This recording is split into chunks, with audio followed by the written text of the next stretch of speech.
Este martes se cumplieron 100 años del natalicio de Milton Friedman, uno de los grandes economistas del siglo XX.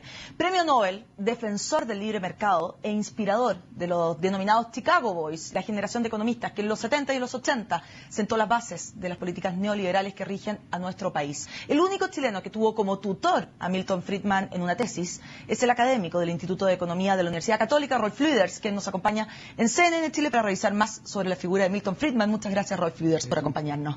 Es un placer estar acá.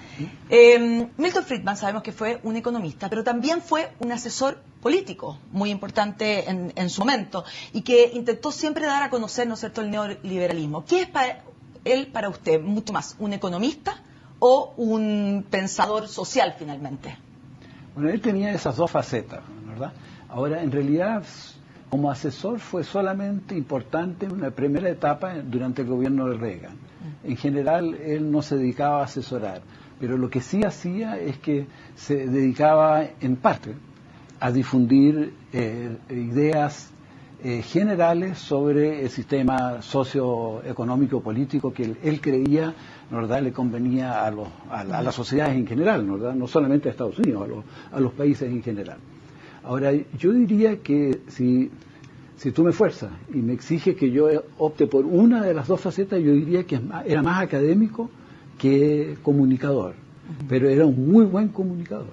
¿Y cree usted, hoy en día, después de que pasó la crisis de Estados Unidos, ¿no es cierto?, en Wall Street, el 2008, y que ahora también estamos viendo sus coletazos en Europa, distintos pero más o menos parecidos, o la misma raíz, ¿cree usted que todas estas políticas neoliberales y de desregulación total hoy en día están en cuestionamiento debido precisamente a la desregulación financiera que vivió Estados Unidos en los 80 y los 90 y que llevó finalmente a esta crisis? Sí. En primer lugar, los sistemas financieros siempre han estado regulados y lo estuvieron también inmediatamente antes del año 2007-2008, ¿verdad? Y lo continúan estando, de tal manera no es que haya habido una desregulación completa de los sistemas financieros. Lo que sí pasó es que se desreguló hasta cierto punto y hubo aspectos, ¿verdad?, que quedaron sin regular. Mi impresión en general es que Milton Friedman no era especialista en primer lugar en materia financiera, de tal manera de que yo creo que él no habría opinado mucho sobre el detalle de las regulaciones. Lo que sí es cierto es que él era partidario de antirregulación. Exacto, o sea que no cero regulación, ¿verdad? Él sí creía que en toda economía de mercado tenía que haber ciertas reglas de juego, y esas reglas de juego las tenía que definir el gobierno, incluyendo en el área financiera, ¿verdad?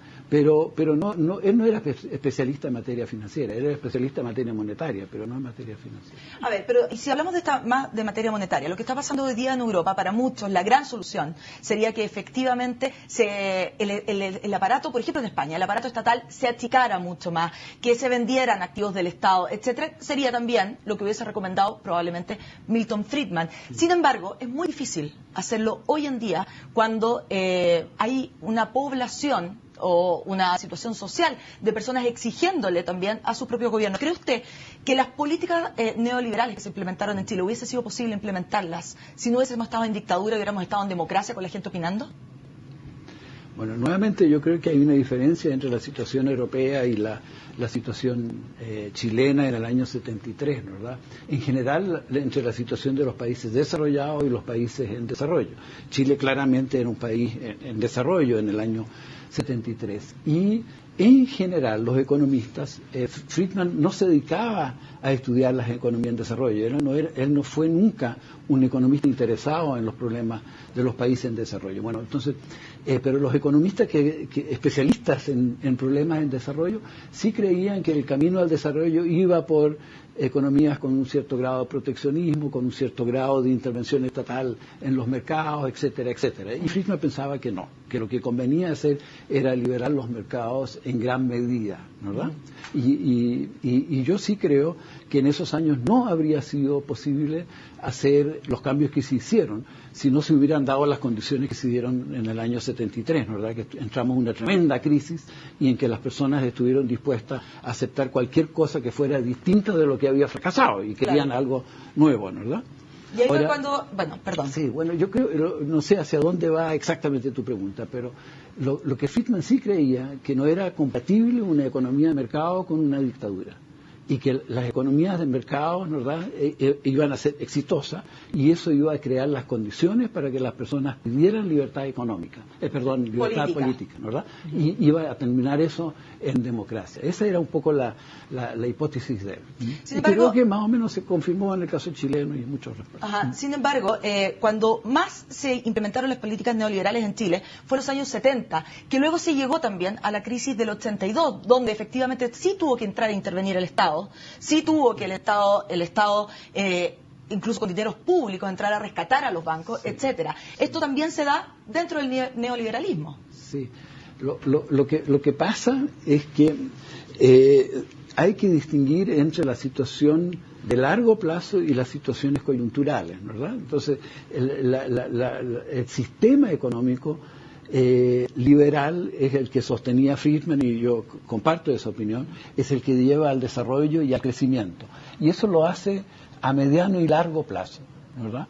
Ahora, en el corto plazo, las economías de mercado tienden a tener crisis, y nosotros tuvimos una crisis en el 82 que en realidad fue de origen externo y que tuvo mucho que ver con el éxito que nosotros estábamos teniendo.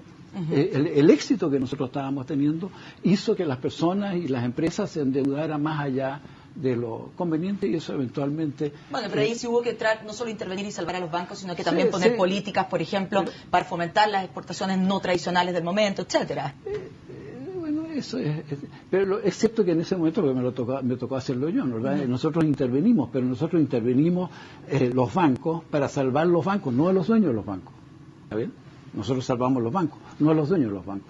Pero una vez que intervenimos, salvamos los bancos se reprivatizaron y volvimos a tener un sistema financiero, ¿verdad?, basado en bancos que operan en una economía de mercado y de propiedad privada. Claro. ¿Por qué cree usted que finalmente el neoliberalismo y las políticas ideadas por Milton Friedman tienen, de alguna manera, por decirlo así, tienen tan mala prensa en Latinoamérica? Estamos viendo que sistemáticamente muchos países las adoptan. O sea, estamos viendo en Perú, salió Ollanta Humala, pero no la está cambiando, al revés, está profundizando ese sistema. Vemos lo mismo en Colombia, de alguna manera también lo vemos en Brasil. Sin embargo, esto se hace a través de los gobiernos como un poco de regañadientes y sin mucho aceptarlo. ¿Por qué cree usted que no tiene cohesión social finalmente el neoliberalismo? Mira, el cambio en América Latina de economías intervenidas, protegidas, qué sé yo, hacia economías abiertas al comercio internacional y más o menos de libre mercado, se produce en los años 80, y se produce a raíz de la crisis bancaria, porque hay mucha gente que cree que la crisis bancaria solamente afectó a Chile, ¿verdad?, que era el país con la economía más libre que había. No, la crisis afectó a toda América Latina, y eso hace que los sistemas cambien hacia sistemas de libre mercado. Ahora, los sistemas de libre mercado no son milagrosos, o sea, no pueden resolver el problema de un día para otro. La gente tampoco estaba contenta en Chile antes con el sistema que teníamos, ni lo está contenta en realidad en su gran mayoría en Venezuela o en Argentina, o qué sé yo, ¿verdad? La gente critica esos sistemas también. Entonces, lo que la gente probablemente quiere es un sistema que les resuelva todos los problemas en forma milagrosa. Imposible, ¿verdad? El desarrollo consiste precisamente en la acumulación de capital, en la aplicación de buena tecnología, en mucho trabajo, y en muchos años, ¿verdad?, uno logra el crecimiento económico, el desarrollo económico, ¿verdad? Chile lo ha logrado, ¿verdad?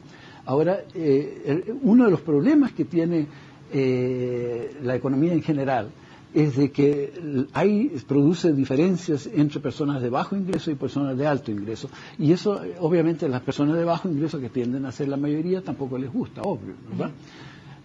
Pero la gracia de este sistema es que el sistema que más rápidamente saca la pobreza a la gente de bajo ingreso.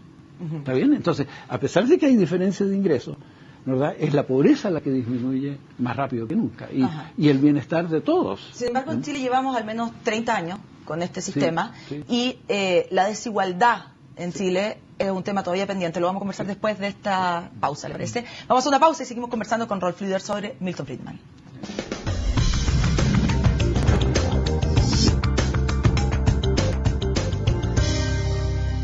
Seguimos en CNN Chile conversando sobre Milton Friedman, que cumplió 100 años de nacimiento el pasado martes, junto a Rolf Rüders, exministro, y también uno de los grandes seguidores de Milton Friedman en nuestro país. Conversamos antes de la pausa de que uno de los grandes, tal vez temas pendientes del sistema impuesto en Chile, el neoliberalismo, ¿no es cierto?, es la gran desigualdad que hay, que si bien en Chile hemos progresado, la desigualdad en muchos casos incluso ha aumentado. ¿Qué piensa usted? Claro. Bueno, no, la desigualdad no ha aumentado. Si uno toma cualquier coeficiente que mide, digamos, las desigualdades, la desigualdad se ha mantenido aproximadamente constante en los últimos 20 años o más. Bueno, entonces no se ha reducido. Entonces, ahora último se ha reducido un poco, ¿verdad? Entonces, es efectivo, ¿verdad? Que hay un problema en ese sentido de que hay grandes desigualdades entre las personas de bajo ingreso y las de alto ingreso, que por lo más son comunes a cualquier economía. Ahora, las desigualdades son básicamente consecuencia de la diferencia en capital humano de las personas. Hay personas que en verdad son muy educadas, que ganan mucha plata, y hay personas que son mal educadas y ganan muy poca plata. Entonces, es a través de los sistemas educacionales que uno puede hacer un esfuerzo por igualar los ingresos entre las personas de más bajo ingreso, de más alto ingreso. Bueno, pero eso es un gran tema. Para muchos dicen que las políticas neoliberales, finalmente, no sacan o no mejoran a un país cuando este es pobre, precisamente por el sistema de educación. O sea, si uno los aplica en Suiza, en Noruega, en Finlandia, donde efectivamente las desigualdades no vienen desde la cuna, precisamente por la mala educación, ahí funcionan. Pero en países como Chile es muy difícil que funcionen. ¿Está usted de acuerdo? Por eso mismo el régimen militar en su época, pero los gobiernos de la concertación a continuación, han hecho grandes esfuerzos y se siguen haciendo ahora grandes esfuerzos, ¿verdad?, por ir mejorando la calidad de la educación. Por ejemplo, lo que la mayoría de la gente no sabe, que hoy en día, ¿verdad?, en Chile las personas tienen en promedio más años de educación, están recibiendo más años de educación que la OECD, ¿verdad?, que los países de la OECD. O sea, nosotros estamos haciendo un gigantesco esfuerzo, ¿no?, por mejorar la calidad de la educación. Y hay un trabajo muy interesante de Claudio Zappelli que muestra que las diferencias de ingresos en las generaciones más jóvenes es muchísimo menor que la diferencia de ingresos en las generaciones más viejas. De tal manera que nosotros estamos yendo hacia un sistema en que las diferencias de ingresos van a, por definición, disminuir en forma sustancial. ¿Verdad? Pero es parte del diseño del sistema. Yo lo llamo neoclásico, no me gusta usar la expresión neoliberal. ¿Por qué? ¿Verdad? Porque neoliberal se usa precisamente en forma peyorativa, ¿verdad? Entonces yo prefiero usar el sistema neoliberal. Pero básicamente el sistema es un sistema en que operan los mercados, pero en que los gobiernos tienen que corregir lo que se llama la falla del mercado, y una de las fallas del mercado es precisamente las desigualdades iniciales. Y esas desigualdades iniciales se mejoran dándole a las personas, ojalá eventualmente, la misma oportunidad, vía educación, vía salud, vía una vivienda digna y qué sé yo.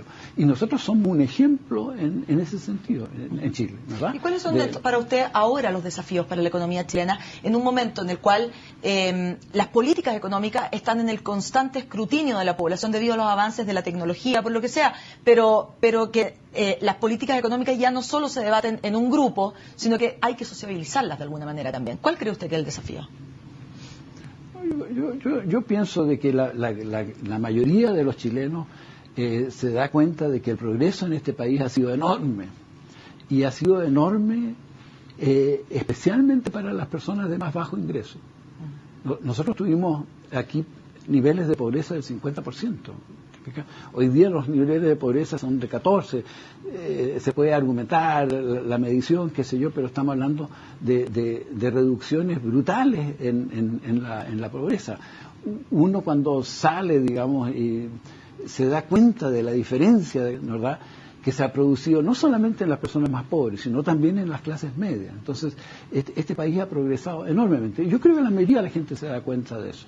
Ahora, hay algunos que no, y también hay algunos interesados, ¿verdad?, en cambiar el sistema por otros motivos, ¿verdad?, por motivos ideológicos, qué sé yo.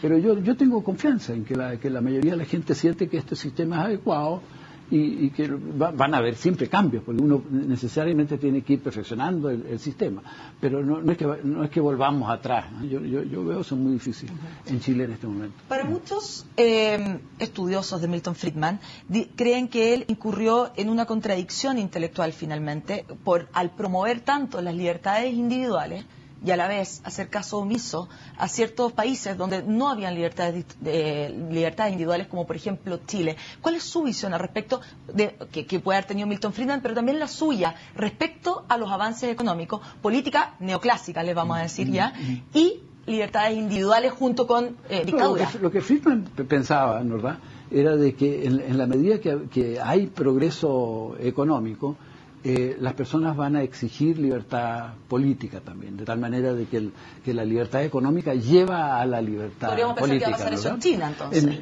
entonces. Bueno, de hecho está pasando. El gobierno chino hoy día es mucho más, responde mucho más a las demandas, digamos, de la población que hace 20 años, sin duda alguna, ¿verdad?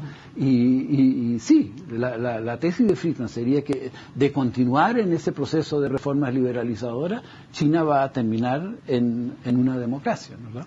Ahora, lo que a él siempre le preocupaba es si la democracia no mata después la libertad económica, y por lo tanto, porque él de hecho lo nombró en varias de sus tesis. Claro, decía que finalmente todas estas libertades individuales iban a matar precisamente a la economía. ¿Qué piensa usted? ¿Que eso es algo no resuelto? Bueno, es algo, digamos, esa es la tarea nuestra. Esa es la tarea nuestra, ¿verdad?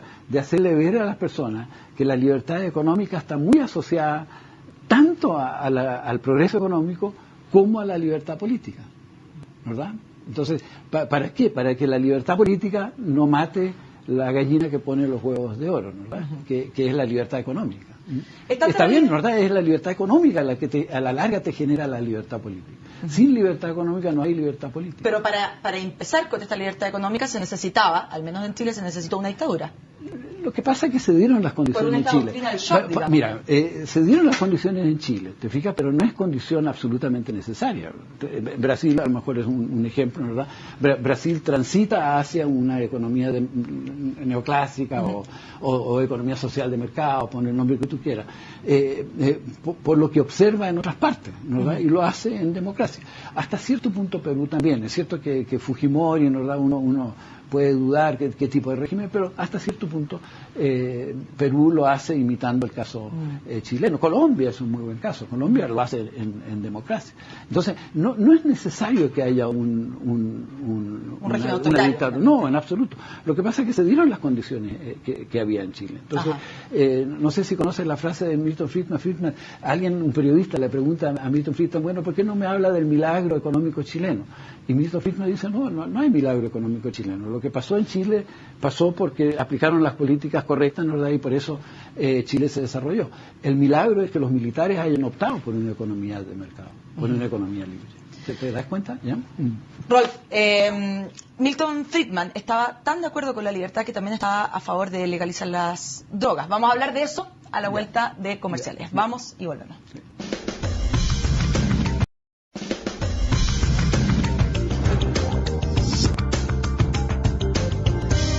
Seguimos conversando con Rolf Lueders sobre Milton Friedman y habíamos dejado planteada la pregunta antes de irnos a comerciales, que Milton Friedman estaba tan a favor de las libertades individuales que también estaba a favor de legalizar las drogas, un tema que en este momento está totalmente en el tapete también en Chile. ¿Qué piensa usted? No, yo estoy de acuerdo con eso, básicamente, ¿verdad? Si uno legalizara las drogas, uno tendría un cierto control sobre el problema, ¿verdad? Podría tratarlo a las personas que tienen el problema. En cambio, hoy día no existe conocimiento suficiente para poder hacerlo, porque como se hace todo porque es negro, ¿verdad? Y obviamente se presta para cualquier cantidad de crimen. ¿Cualquier ¿verdad? droga? ¿Ah? ¿Cualquier droga? Lo que pasa es que los controles tendrían que ser mucho más estrictos y las restricciones al uso mucho más acotadas en el caso de drogas más fuertes que en el caso de la marihuana, por ejemplo, ¿verdad? Pero sí, en principio cualquier droga. Sí. ¿Qué piensa hoy día, a 30 o más años, ¿no es cierto?, de que terminó el gobierno de Augusto Pinochet y con todo lo que se ha sabido hasta el momento de esa época? Bueno, fue una época muy difícil. ¿verdad? ¿Tú te refieres ahora a la época de la Ahora que dictadura? sabemos no solo los temas económicos que hubo ¿Te entre refieres medio... al no. régimen militar? Sí. Claro. No, mira, mi opinión en eso es súper clara. Yo creo que hubo un primer periodo que efectivamente fue de guerra o de revolución, o no sé, el nombre que tú quieras ponerle. De hecho, yo anticipé que eso iba a pasar y me fui de Chile a trabajar en el extranjero, porque yo veía que venía aquí yo pensaba una revolución. O sea, usted está hablando de los 70, de antes del 73. Antes del 73, en los años inmediatamente anteriores. Yo pensé que esto iba a una confrontación armada, ¿te fijas? De tal manera de que lo que pasó en los primeros días de la revuelta a mí no me extraña y me parece que es parte de lo que tenía que suceder, nomás por los hechos, ¿no? Sin embargo, después se cometieron probablemente algunos excesos que no se debieran haber cometido, ¿no? Ahora, si esto se cometieron por orden de Pinochet o sin su conocimiento, no lo sé. Eso con respecto al tema de los derechos humanos. Claro. Y con respecto también al tema del enriquecimiento de los personeros de ese gobierno. Bueno, fui muy crítico del hecho de que Pinochet, claro, aparentemente recibiera algunas comisiones en ventas de armas, ¿verdad? Y a mí me pareció eso algo que no debiera haber hecho. Yo creo que él lo otro no lo podría haber evitado, obviamente, ¿verdad? Pero los sucesos de derechos humanos, digamos, inmediatamente alrededor de la época del pronunciamiento. Pero el hecho de recibir comisiones en ventas de armas no lo debiera haber hecho, y yo creo que va a perjudicar para siempre la imagen histórica que hay de él. Mi experiencia personal, ¿no? fue de que durante el gobierno fue una persona extremadamente honrada y muy interesada en Chile.